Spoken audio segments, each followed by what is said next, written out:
نحمده ونصلي ونسلم على رسوله الكريم علیہ وعلى آلہ واصحابہ اجمعین۔ الحمدللہ تعالی اللہ رسول کے فضل کرم سے، نبی پاک صلی اللہ علیہ وآلہ وسلم کی نگاہ رحمت سے آج وہ خوشخبری اور وہ معجزہ جاں فضا سننے کو اور دیکھنے کو ہمیں ملا، جس کے لیے الحمدللہ تعالی ہم برسوں سے بےتاب تھے کہ اہل سنت میں اتفاق اور اتحاد کا کوئی راستہ بنے، کوئی راہ ہموار ہو۔ بحمد اللہ تعالی وہ وقت آن پہنچا۔ ہمارے علماء اور مشائخ اہل سنت کی میٹنگ ہوئی، جس میں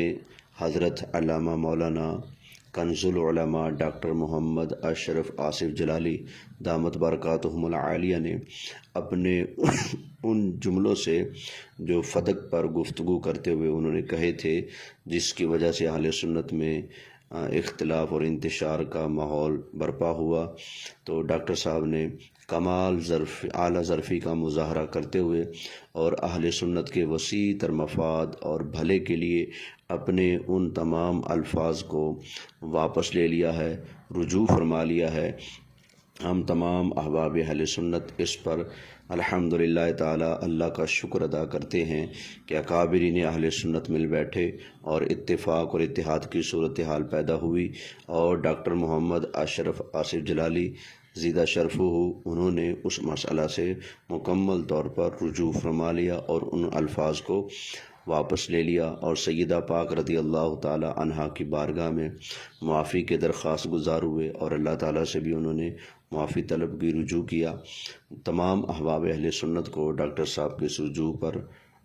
اور اتحاد اہل سنت پر ڈھیروں ڈھیر مبارک ہو۔ اللہ کریم ہم سب کو اسی طرح اتفاق اور اتحاد سے رہنے کی توفیق عطا فرمائے، اور اعلیٰ حضرت امام اہل سنت رحمۃ اللہ تعالی علیہ نے جو اہل سنت کے عقائد و نظریات کی تشریحات کی ہیں، انہی پر ہمیں قائم اور دائم رہنے کی توفیق عطا فرمائے۔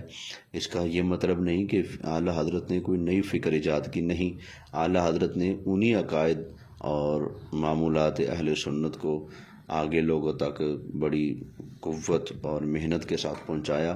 جو برسوں سے اہل سنت کے معمولات اور عقائد چلتے آ رہے تھے۔ اعلیٰ حضرت امام اہل سنت نے کسی نئی فکر کی بنیاد نہیں رکھی ہے۔ اللہ کریم تمام احباب اہل سنت کی خیر فرمائے، اور اسی طرح کی ہمیں خوشخبریاں دیکھتے اور سنتے رہنے کے موقع نصیب فرمائے، اور جملہ علماء اور مشائخ اہل سنت کا سایہ دراز فرمائے۔ اس موقع پر ایک بات کہوں گا کہ اب بھی اگر کوئی شخص ڈاکٹر محمد اشرف آصف جلالی صاحب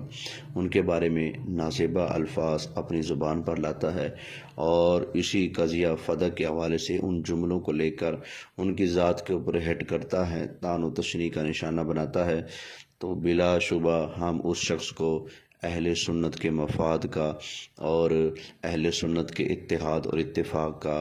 دشمن سمجھتے ہوئے اس کی بات کو ہم رد کر دیں گے۔ جلالی صاحب نے رجوع کر لیا، ہم ان کا شکریہ ادا کرتے ہیں، اور ہم ان کے رجوع پر اتفاق اور خوشی کا اظہار کرتے ہیں۔ الحمدللہ تعالی۔